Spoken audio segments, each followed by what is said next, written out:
Hi, everybody. Thank you for coming. Appreciate you being here. I'll get mad at Fox when they try to come in here late. All right, you guys. Of course, a few comments here as we begin on this Tuesday. The past few days have proven that President Trump means what he says. America can be proud that we have a president who puts America first and is a peacemaker. As he said on his Truth Social, both Israel and Iran wanted to stop the war equally. It was my great honor to destroy all nuclear facilities and capability and then stop the war. Now, an update on the State Department's 24/7 efforts to assist U.S. citizens throughout the Middle East. The department has provided information and support to over 27,000 people seeking guidance regarding the conflict between Israel and Iran. The vast majority of people we are in touch with are seeking information, which we provide regularly.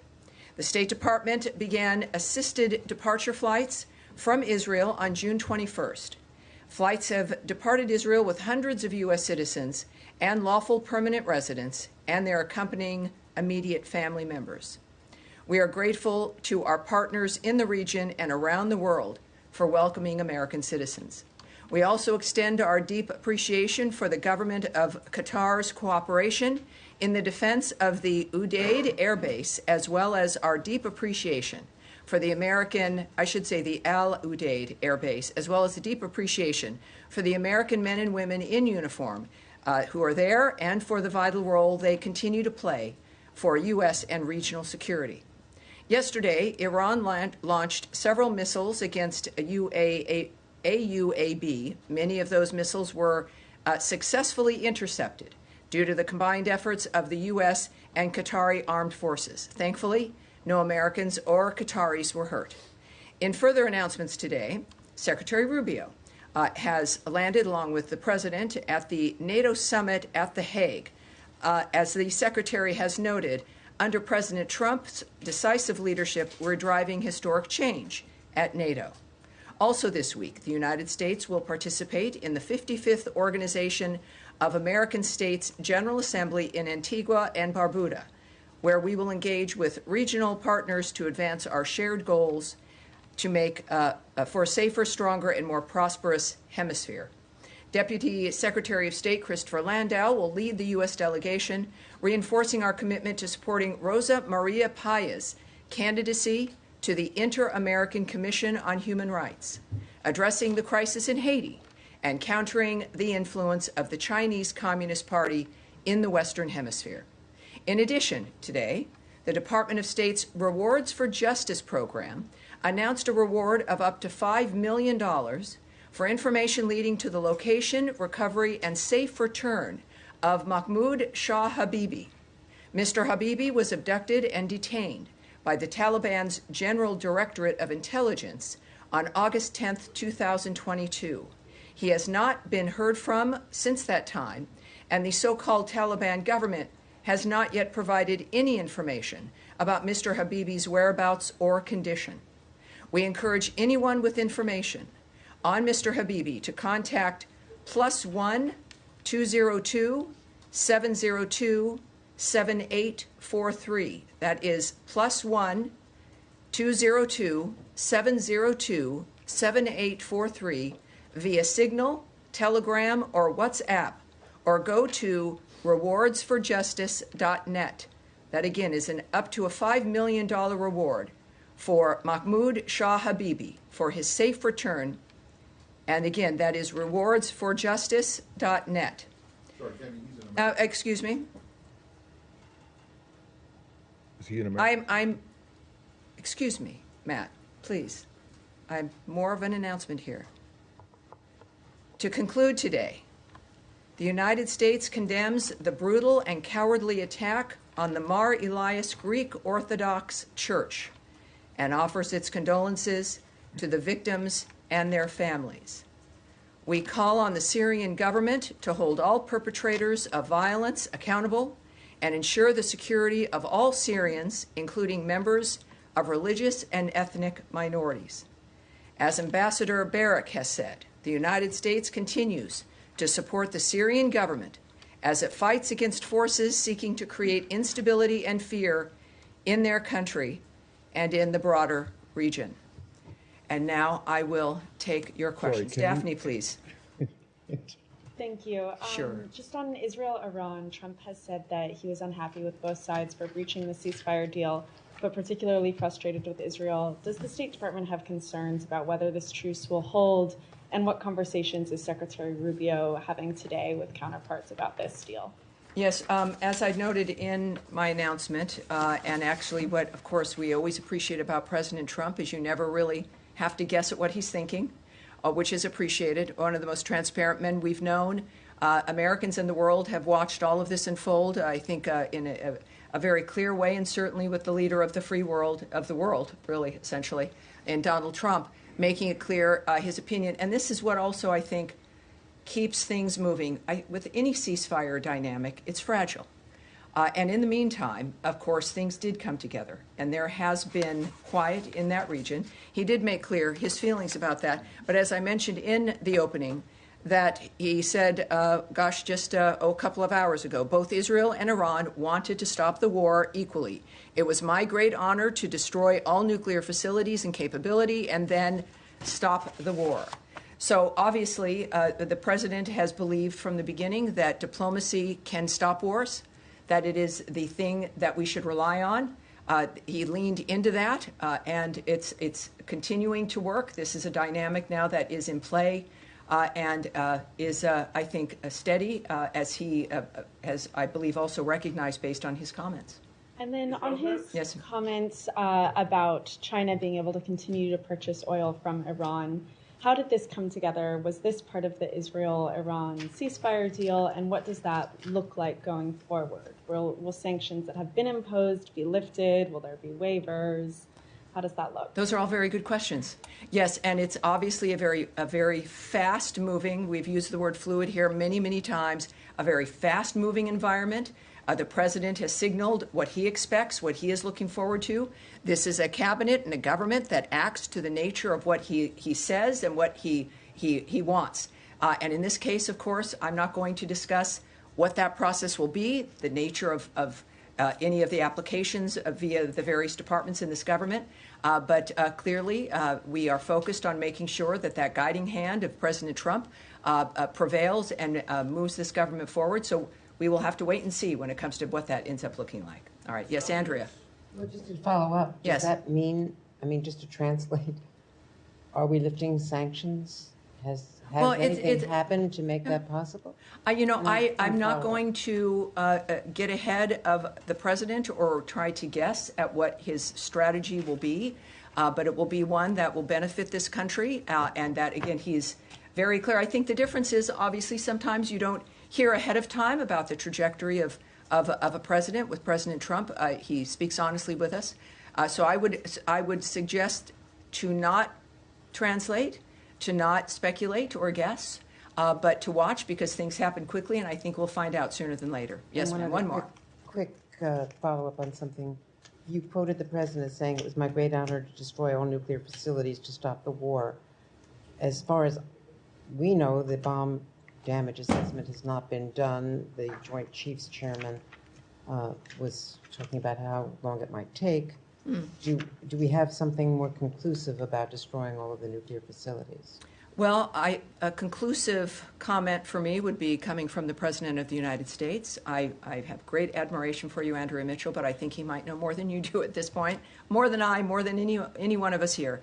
At the same time, obviously, the information that we receive, that the American people receive, and which will be public, will take some time. But President Trump has indicated his pleasure at the success of that raid, which obviously was very limited in scope. And that's a very good point, I think, at when it comes to the nature of what's occurred, and I'm pleased that the president is pleased. Sean Tandon. Sure. Could I pursue that? Another comment from the president this morning, he was saying that basically stop the bombs was the message that he sent to the Israelis.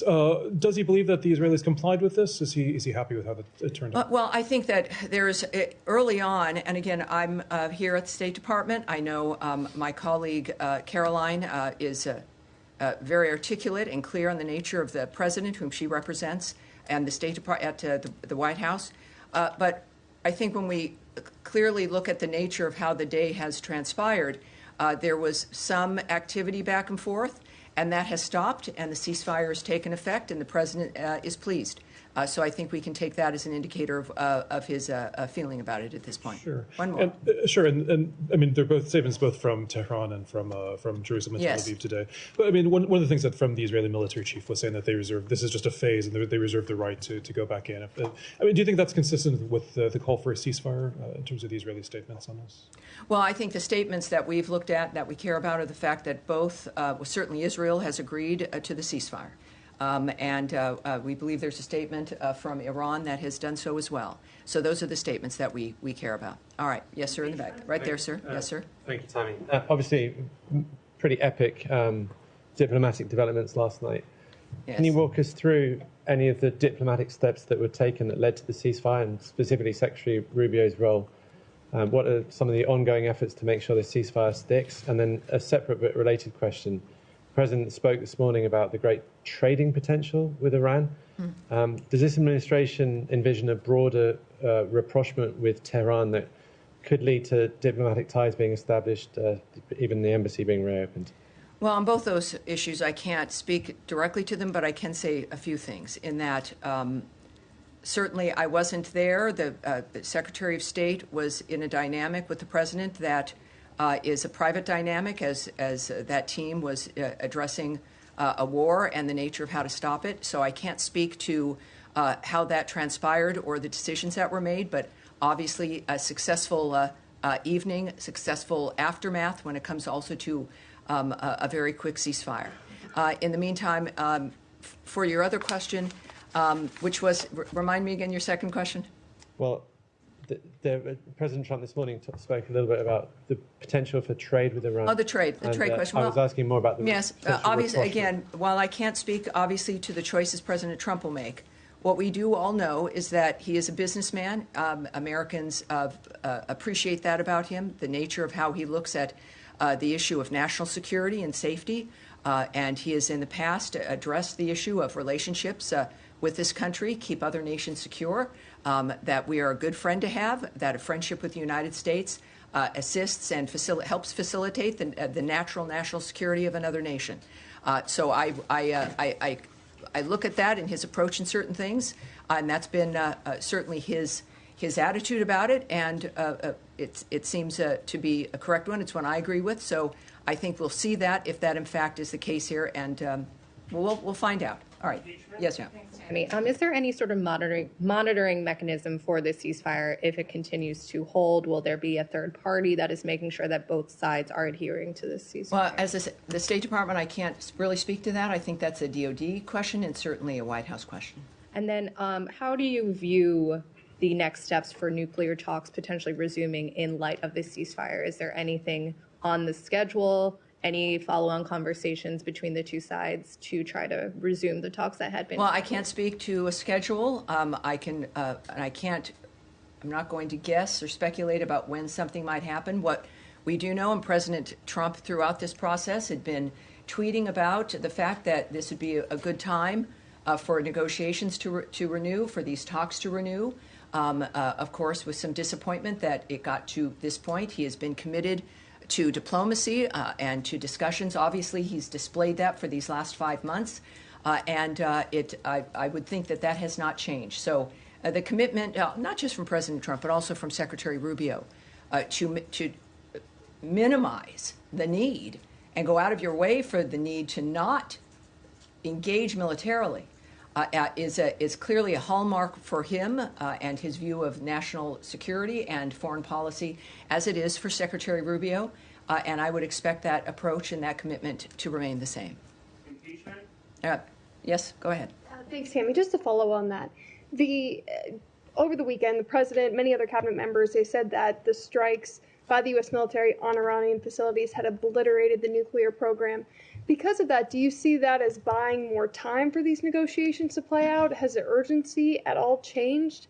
And there are reports that Qatar has tried to mediate nuclear talks, try to restart those. Are you receptive of Qatari efforts at this point? Well, that's not something I can address in any detail at all. I do know that the president was very confident in his assertion of the destruction of those sites. That was necessary because of the point that he's had from the start of this, which is that Iran cannot have a nuclear weapon. That has been a very singular, clear point, and the understanding is now they're not going to have one. And that clearly might open the door for the people involved in those kinds of decisions about how to move forward. But that was, and the strikes indicated that. It was a very distinctive, limited strike regarding the issue that was in the forefront of the president's mind, that he made clear over and over again, that they will not have a nuclear weapon. And now they will not have a nuclear weapon. How we move forward from here is up to the President of the United States. Saeed, yes, sir. Thank you. Now that we have the ceasefire between Iran and Israel seems to be holding, are we likely to see renewed efforts to have a ceasefire between Israel and Hamas in Gaza? I mean, just for figures, Tammy, maybe 400 people got killed in the exchanges between Israel and Iran. In the same period, like 700 Palestinians have died, many of them at the aid distribution center. Yeah, this is why, and we are reminded about why the ceasefire efforts are important.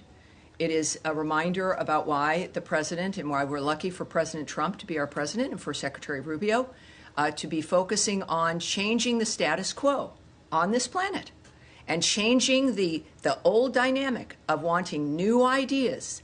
It has been his hallmark from the start, and that has not changed. What we can say, and just as a reminder, Saeed, there is a deal on the table. Hamas must stop acting recklessly and accept it. As Special Envoy Witkoff has said, Hamas's recent response to the offer was totally unacceptable and only takes us backward. It hasn't been that long, right? A lot of stuff is happening in a short period of time. But the fact of the matter is that we've never stopped working for a ceasefire in the Gaza Strip.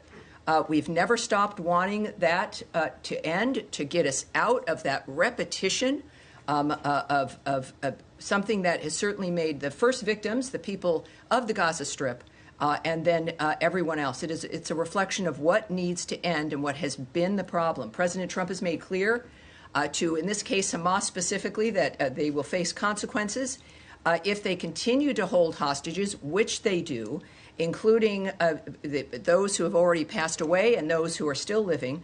Hamas has rejected repeated ceasefire proposals and therefore bears sole responsibility for how this is continuing. Saeed, if you have a chance, I don't know if you do in your work, to pose the same question to Hamas.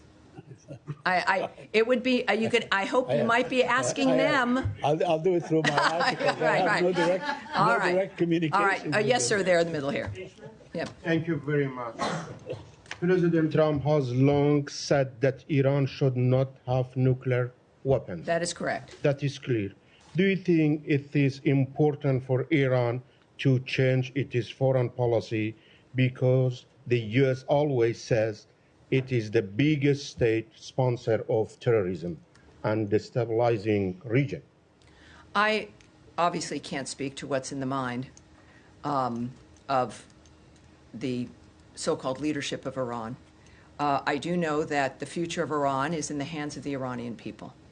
And whether or not certain individuals change their approach or belief, I think what has happened, the whole world has noted that the world has changed and that nothing will be the same. And how that plays out, we are very lucky that we have President Donald Trump, Secretary of State Marco Rubio, and a cabinet that is united in the nature of what we're trying to do for the next 3.5 years. One more. Yes, sir. One more. And Please. Kurdistan regional government leadership and strongly welcome President Trump's statement about peace. Do you want to comment on it? Well, no, there's again, things are happening and moving along so quickly. Obviously, everything in that region, in the Middle East, has changed.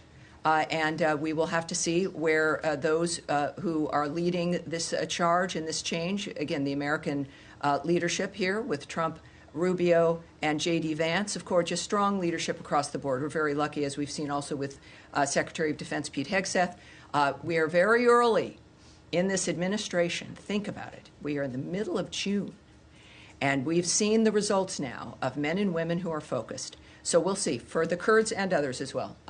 Yes, sir. Thank you, Tammy. Two questions for you. Number one, especially considering the Secretary is now at NATO, Yes.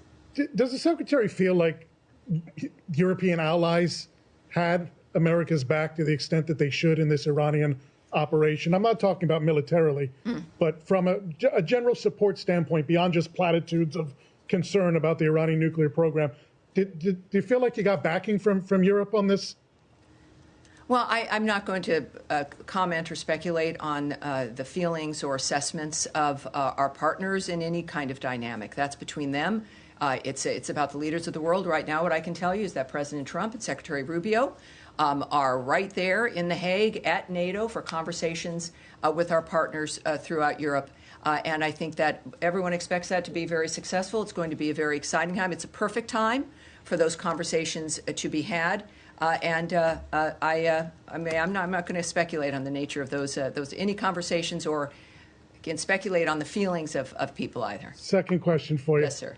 In terms of regime change in Iran, the initial message coming out of the administration was, we're not after regime change, we're after the nuclear weapons program. Then the president remarked today, regime change is not a good idea because of the chaos that it would cause.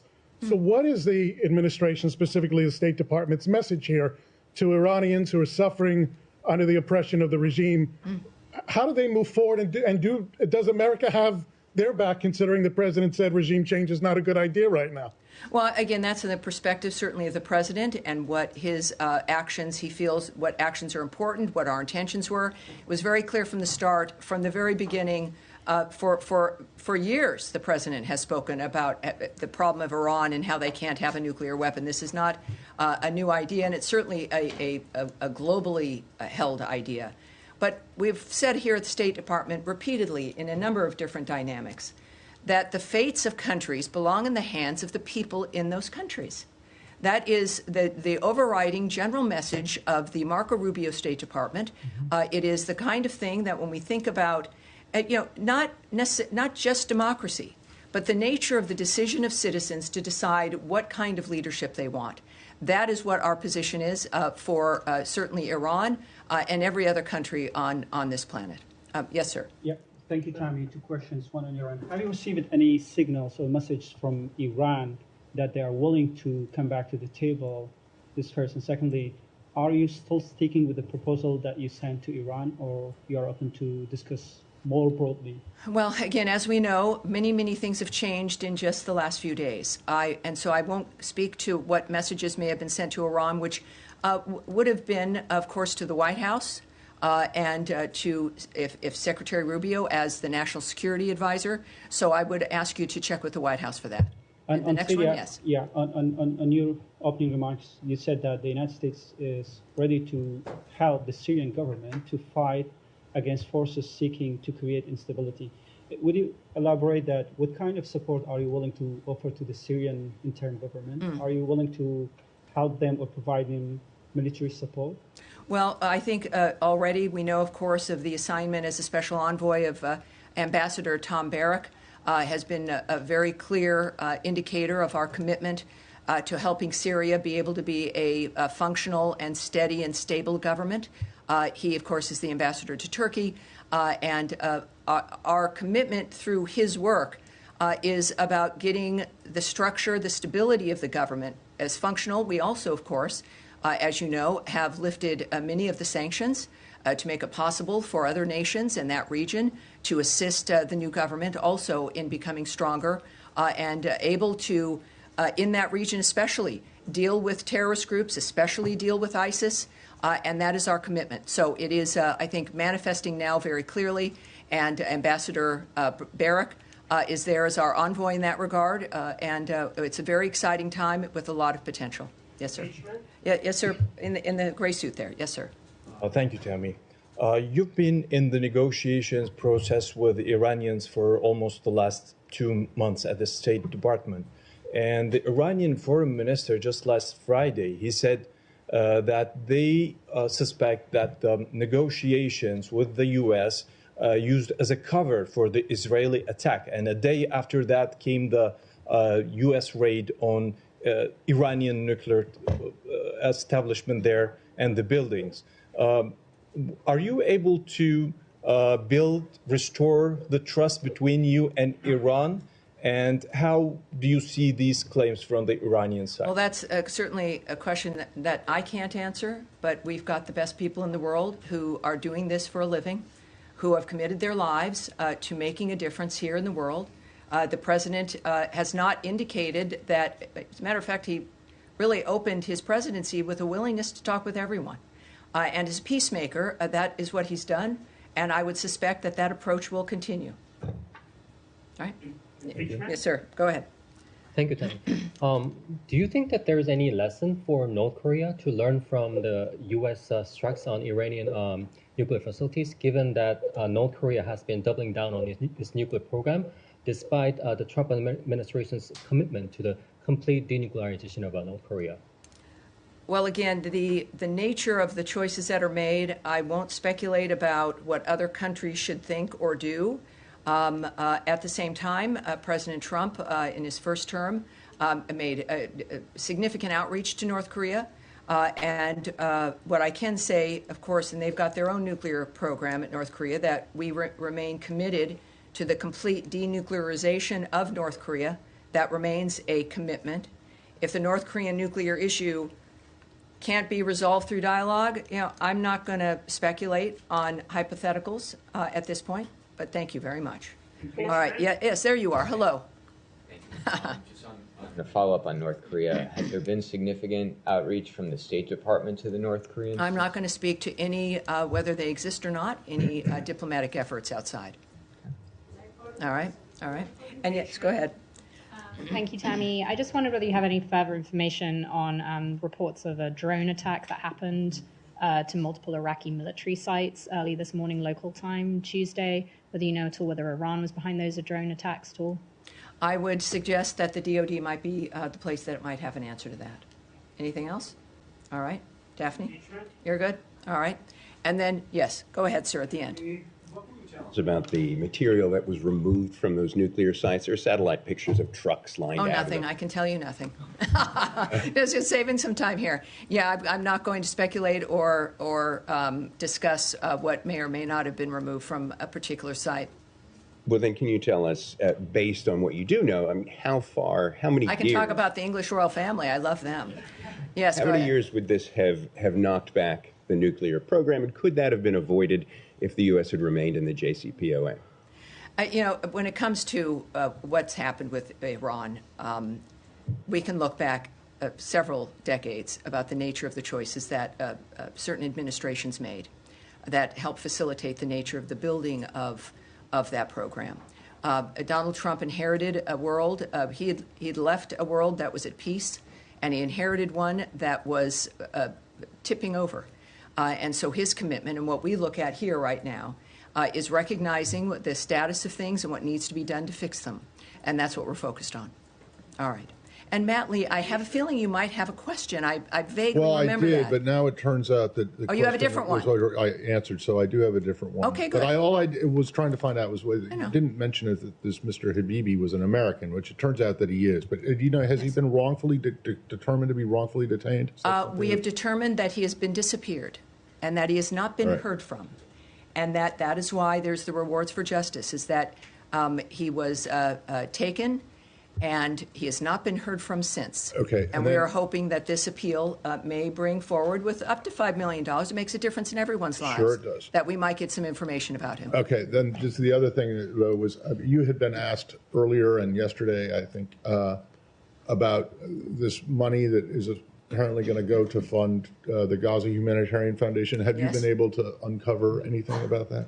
Well, here's what has always been the case with the Gaza Humanitarian Foundation. I now know that I think it's close to 44 million meals that have been distributed, which is a pretty darn good record, and they continue now at 4 sites to distribute them. We have repeatedly noted that we have not funded this entity, but it is, I believe, really the response of the call from President Trump for that region and that area in particular, that we've got to have new ideas about how to change the nature of what's occurring.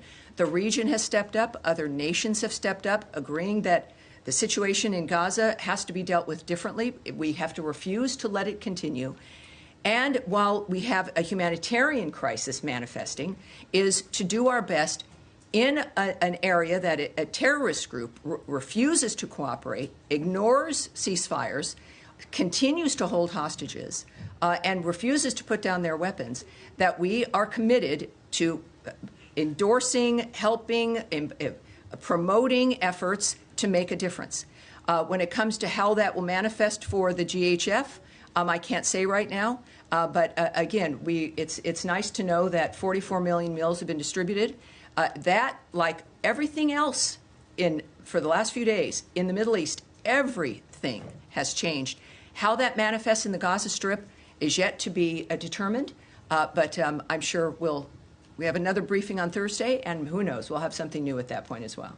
All right, yes, go ahead. And this will be Tammy, yes. This weekend, Keith Kellogg went to Belarus, and it secured the release of 14 political prisoners. Do you have any more details on those efforts? And did the Lukashenko regime get anything for releasing these prisoners, sanctions relief? I do have a few things I can say to you about that. And this is the condition of our world. This is a huge story, and it really is, comes up later, but it tells you the nature of what's transpiring. While in Minsk, the U.S. delegation led by General Keith Kellogg, Special Presidential Envoy for Ukraine, met with the leader of Belarus and his team. Special Envoy Kellogg discussed the Russia-Ukraine war and how President Trump is pushing hard to stop that war and end the killing. And Deputy Special Envoy John Cole led the discussions on U.S.-Belarus bilateral relations, which resulted in the release of 14 long-held political prisoners from Estonia, Japan, Latvia, Poland, Sweden, and Belarus. And that is the result of what you can do with diplomacy, with envoys, and with a commitment to peace and freedom for people around the world. And we are blessed to have President Trump as our president, the wisdom of the American people, and of course, Marco Rubio is our Secretary of State. We are 5 months in or so to this administration, and it's an honor to be here. Thank you, everyone. I'll see you on Thursday. Thank you.